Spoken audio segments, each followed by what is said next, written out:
two Welsh wizards inducted into the Hall of Fame in the same night, yourself and Billy Meredith. How does it feel to be up there with all these illustrious characters? Well, I mean, it's a fantastic thing for me personally, and I'm really very honoured. I mean, you mentioned Billy Meredith, a fantastic guy, and made a huge influence on the game as we know it. And guys that are going to be inducted this evening alongside me are guys I've got great respect for, and Glenn Hall, Graham Souness, Nobby, who I've just been speaking to. So, yeah, I mean, it's going to be a great night. I'm looking forward to it. Yourself and Nobby had some characteristics in common. You both had an edge to your game.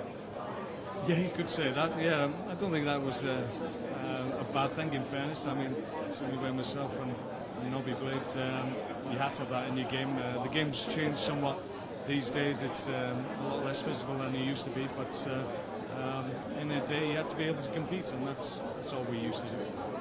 Mark, looking back over your career, you know, had some fantastic moments. You know, cup finals, European Cup Winners' Cup, and you know, Premiership title. Any particular moment that sticks out in your memory?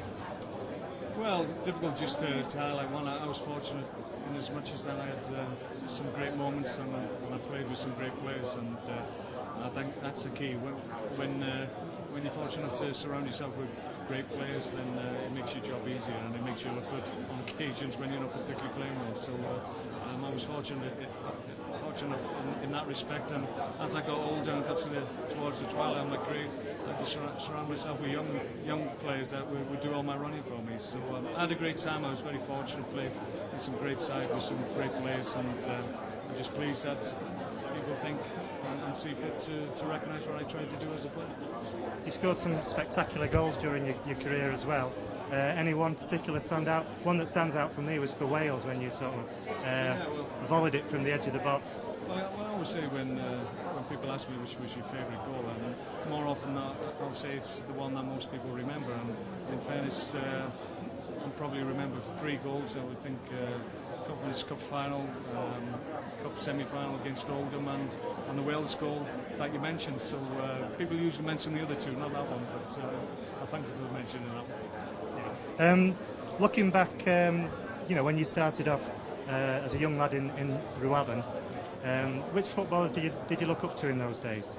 Well, I was a big Wrexham fan, in fairness, and I was a big fan of Mickey Thomas, Joey Jones, and Bobby Shinton, who came over and played for the blue side of Manchester. So they had a great team at that point, and got promotion, and I used to follow them week in, week out, and I was also a Chelsea fan, believe it or not. I should say that quite quietly here, but I quite like Ian Hutchinson, the way he threw a ball, so that's how I got to be a Chelsea fan. And as you said before, I mean, during your career you played with some great professionals. Which ones did you learn the most from?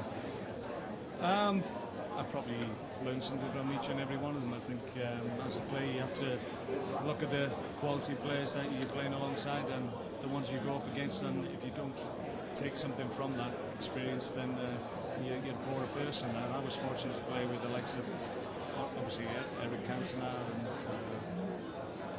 Luca Vialli, John Frank Rizzola, fantastic players, Ruud Gullit, Lothar Matthäus in Germany, and huge names and fantastic guys as well. So I was very fortunate. Now, you've been making your name as a manager for quite a few years now. How difficult was the transition from player to manager?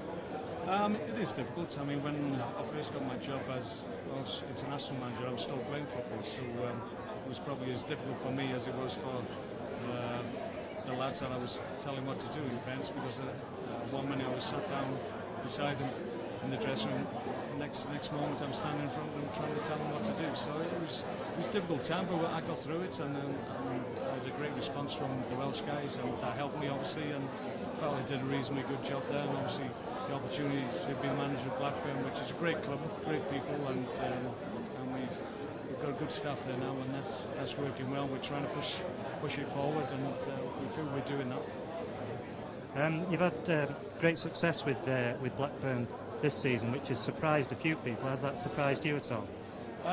No, we're building slowly.